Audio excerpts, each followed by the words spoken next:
have to find it. Uh-oh. I awoke with a start. The half-formed thought still lingering in my mind. Have to find what? As the remnants of sleep faded, I realized I was in the woods. A cold breeze swept over me, and I shivered as my heart rose to my throat. Where was I? Oh no. There were no lights peeking through the trees this time. No matter which way I looked, it was just darkness. I had to be quite a distance from the houses, but without the lights to guide me, I had no way of knowing how to get back. I rubbed frozen fingers along my arms, trying to simultaneously warm myself up and calm myself down. You cannot panic! I told myself that, but I'd really never been good at listening to myself. Thoughts of those two high schoolers lurked at the edges of my mind, and one of them had been found dead. No! No! No, no! I shoved those thoughts away as best I could. I couldn't let myself go down that road. I'd just end up in hysterics, and that was definitely not going to help me get back. I had to stay calm. I had to keep myself... A twig cracked behind me, and I whirled around, ready to attack whatever was there. There was nothing but the sound of rustling leaves as the wind ghosted through the treetops. Some of the taller evergreens creaked softly. I set a hand on my chest, willing my heart to slow down a bit. I'd never felt unsafe in the forest, even at night, but the knowledge of what had been happening the last couple of weeks was really weighing on me. I backed myself against a large tree trunk and crouched down as I tried to work out exactly what to do. I had to get back. But how? Uh-oh. I heard more twigs crackling somewhere behind me and to the left. I thought I heard a snuffling sound, then a growl. I jumped to my feet and staggered away from the tree. It was stupid to run through the woods at night, but that growl could have been anything. Could have been my imagination. I wasn't staying to find out. I didn't run long. I couldn't. Without shoes, it was agony. I stopped, leaning against a tree and looking around fearfully. Then, I saw... a light? It vanished almost as soon as I saw it, and I strained to see it again. Yes! There it was! A pale, wavering light flashing through the trees like someone walking around with a flashlight. I watched it for several minutes, feeling a mixture of relief and apprehension.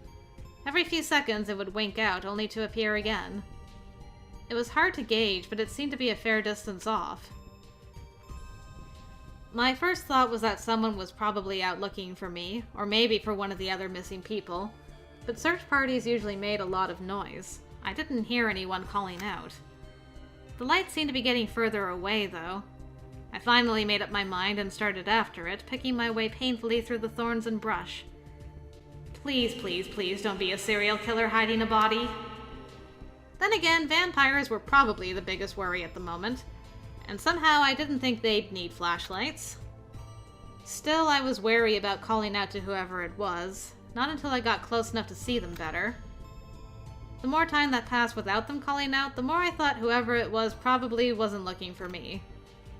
Mom and Dad would have been yelling their heads off at the very least.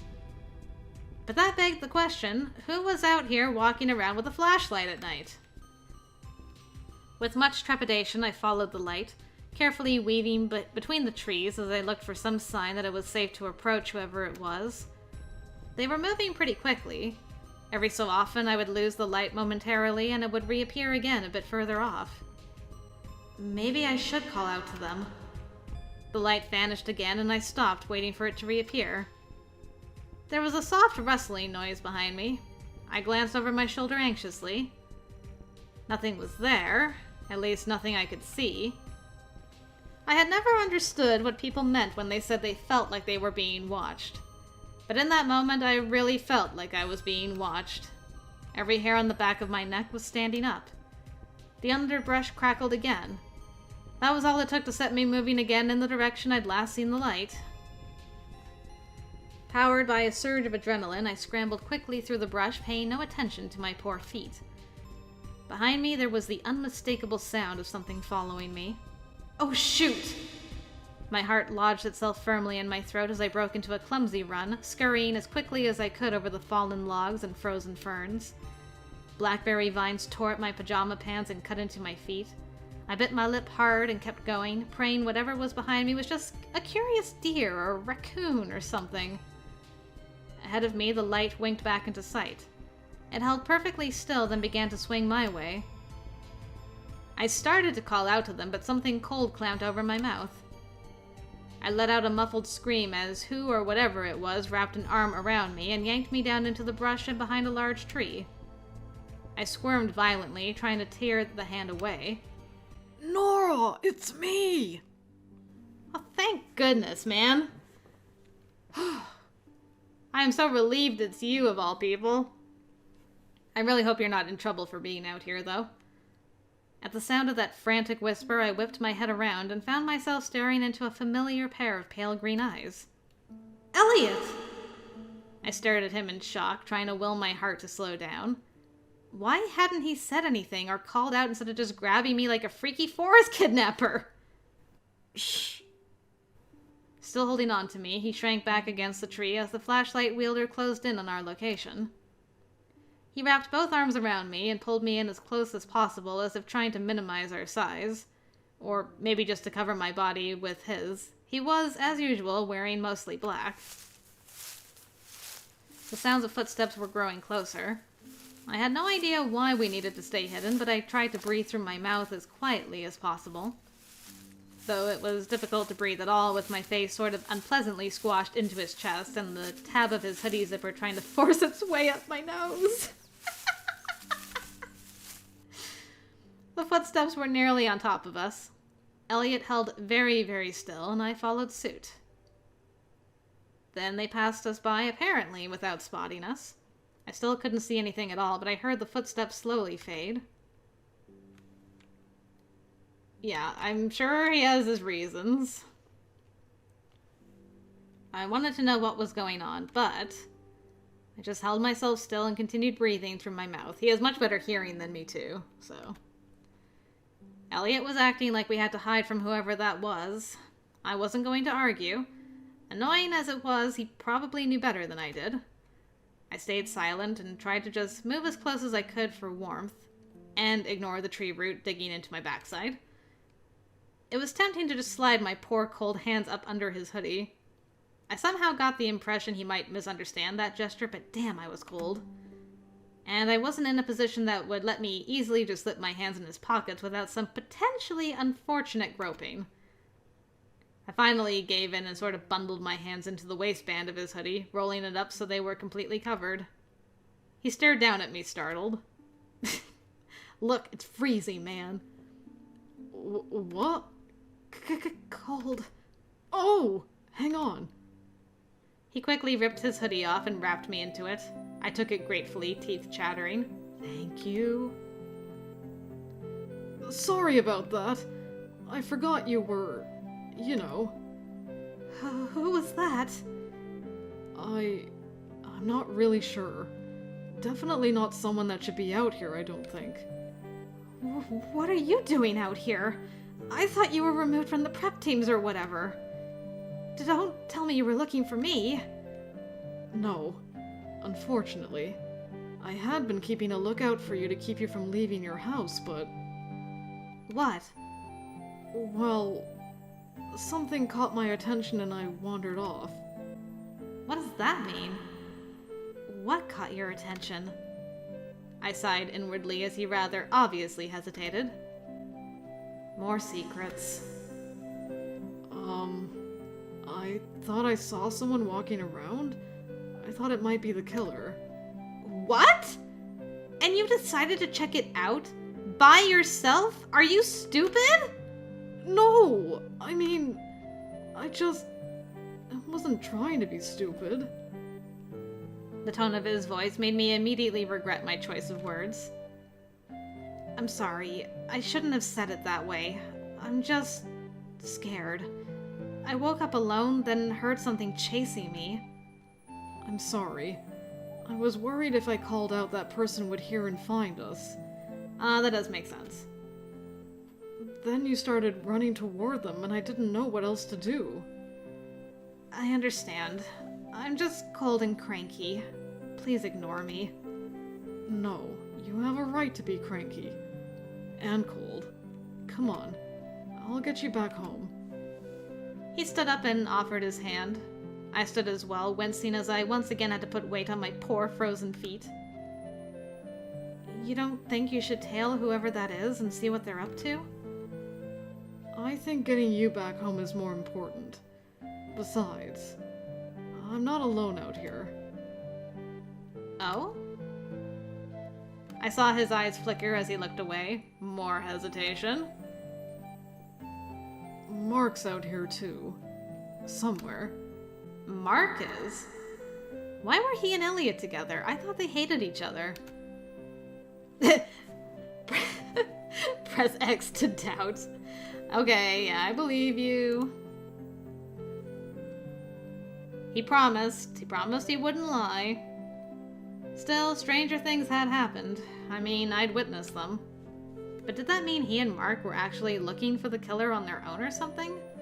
Elliot made it sound like he'd seen someone by chance, but if Mark was with him, that kind of implied that his being out here was planned.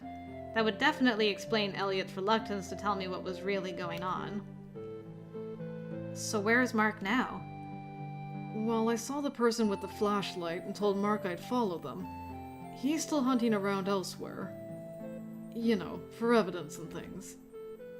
I see. Any luck on that? Well, nothing definitive or anything. We have some theories, but I'll tell you later. What about you? What happened? I intended to keep an eye on your place tonight, but... Same story as always. I just woke up outside. I couldn't see the house through the trees, so when I saw that flashlight, I headed right toward it. That was dangerous! You had no idea who it was. It's dangerous to be out here at all. I just thought that... Well, at the very least, I didn't think a murderous vampire would be running around with a flashlight, so it seemed safer to follow and figure out who it was than just stand around in the dark alone. I guess I can't argue with that. Anyway, right now the important thing is to get you back to your house. Elliot abruptly crouched down, motioning me onto his back. Yay, piggyback ride again. I just think it would be better if I carried you. I mean, you don't even have shoes.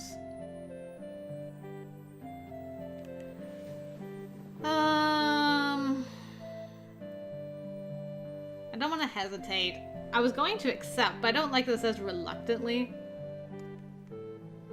Because then he's going, as soon as we make contact with his bod, he's gonna pick up on that. Not the... I'd rather argue with him and then he argues towards us to let him do it so that we're accepting once we make contact with him. That's my thought process anyway. No. Riding piggyback was just going to be weird. It was a nice gesture, but I just could not bring myself to casually climb on his back. I think I can walk on my own. I'm not saying you can't, but I mean, you don't have shoes and it's really cold. I made it all the way out here without them. That's true, but... Come on. I started away from him in whatever random direction seemed best. Hopefully he'd just follow along with it. I'm sorry. For what? Elliot? Ooh, this is even better. Yes, bridal style, my favorite carry. He swept me into his arms bridal style, holding me tightly against his chest. I'm sorry for this, but I'm carrying you against your will. Put me down! No. Did he just tell me no? Elliot? Elliot knows the word no? I probably shouldn't be so surprised, but I mean, he was kind of a pushover usually. Sorry. I'm really sorry. But you can't walk around like that. Your feet are already bleeding. How do you know that? He can smell it. Not that I didn't believe him. I mean, I was pretty sure I was bleeding somewhere after all that fuss. Still. I can smell it.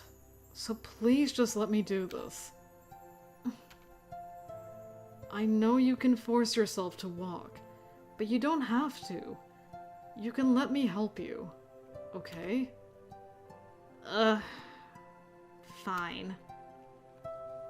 I already knew struggling against him was useless, and the longer I protested, the longer it would take to get home. Just not like this. I'd rather ride piggyback than be carried this way. This is just embarrassing. There's no one else around right now, you know. Didn't you just say Mark was around somewhere? All right, here. He set me down, and we resituated ourselves with me clinging to his back like a frozen limpet. It was only marginally less humiliating than being carried the other way. Oh, Nora. We walked in silence for several minutes. Hey, Elliot. Yeah. If you and Mark are out gallivanting in the forest at night past your curfew and another dead body happens to show up, won't that put you at risk of being under even more suspicion? He was silent for a really long time. Don't tell me they didn't consider that. If we were to get caught, then yeah. But that's assuming we get caught. True. All vampires shapeshift. It makes it difficult to track us. If either of us caught a familiar scent lurking out here, we'd transform and escape. No one knows what you can transform into? People know, but neither of us has a transformation that is easy to recognize on sight. So, what are they? Your, transformations? Mark can change into an owl, a species native to the area. Even if he's spotted in that form, no one can assume it's not just a normal owl. Okay, advanced knowledge about Mark. Good. And you? He was quiet a moment. Elliot? Just, I don't like talking about it. Why not? Well, I transform into spiders. Spiders? Plural spiders? Like a bundle of spiders? Or like you can turn into a bunch of different kinds of spiders? Spiders? A vampire that transforms into spiders. Spiders?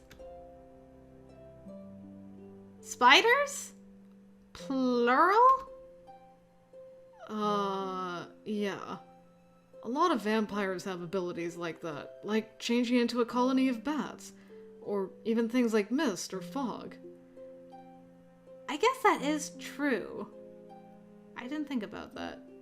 But spiders.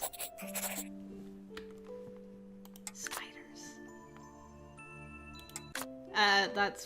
I'm so stuck on spiders. Spiders? I guess it's this one. Vampires can actually shapeshift. It seems like a fairly common cryptic ability. I mean, out of everyone I know in the club, it feels like half of them can turn into some kind of animal, or thing. Because apparently not all vampires turn into animals. Some can even turn into inanimate things like fog, water, or shadows. Okay. Yeah, I guess I've read about that. I just hate spiders. I snickered softly. That would suck. Man, the first time I transformed, totally by accident. So not cool. Just how many spiders do you transform into? A lot.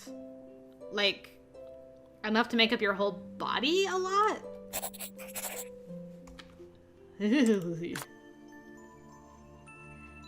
I swear Elliot has the worst luck. Not only does he transform into spiders, he transforms into an entire swarm of them. But at least it's a useful ability for scouting? I guess that means he doesn't have to stay in a huge clump, but all the spiders can spread out on their own? It hurts my brain trying to think of how that works from any sort of logistical standpoint. Is each spider a sort of mini Elliot? And do they have to all come back together for him to transform, or can he miss like a couple of mini Elliot spiders? Okay. Well, if I didn't have a headache before, I do now. I shuddered involuntarily. Yeah, exactly how I feel. I didn't want to even think about the mechanics of that. The truth is, what I'm really hoping is that you won't tell anyone you saw me out here. I already know I can't do that. He had kept my sleepwalking secret. I owed him anyway. I won't say anything. Good. And in any case, I'm more worried about there being more victims while we're just sitting around doing nothing. But the agency is looking for the killer too. What makes you think you're going to find it before they do? I mean, they know what they're looking for more so than the agency. Look, you wouldn't know this because you're new, but the agency is mostly made up of wizards and espers. Basically, people that are human. They work hard, but if it was easy to catch a vampire, the agency would already have their culprit. They need people like us for cases like this. Whether they like it or not, Mark and I are way better equipped to find another vampire than they are. So what gives you and Mark an advantage? I'd think the entire agency was good at moving around undetected. Undetected by humans, maybe, but not necessarily by other cryptics. Besides, vampires are pretty good at detecting one another in other ways. Like your amazing sense of smell? That's one way, but it's also just... I don't know. We just tend to be aware of each other when we're in close proximity. Vampire spidey sense? Something like that. So is being good at covert operations what makes catching vampires so hard? Basically. It's hard to catch things that are designed to operate at night, can move fast, and shapeshift.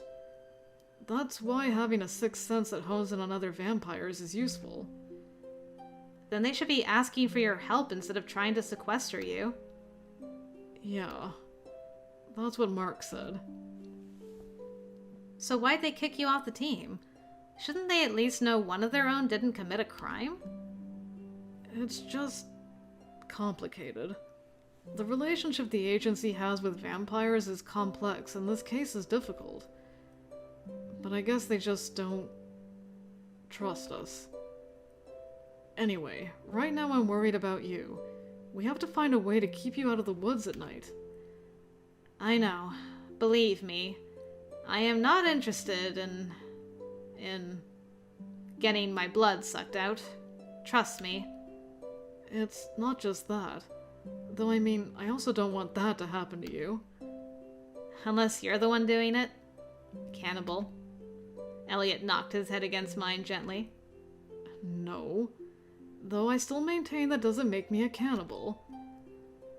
So, if it's not just that, what else are you worried about? There's a stray fairy gate that opens up in this area around Samhain.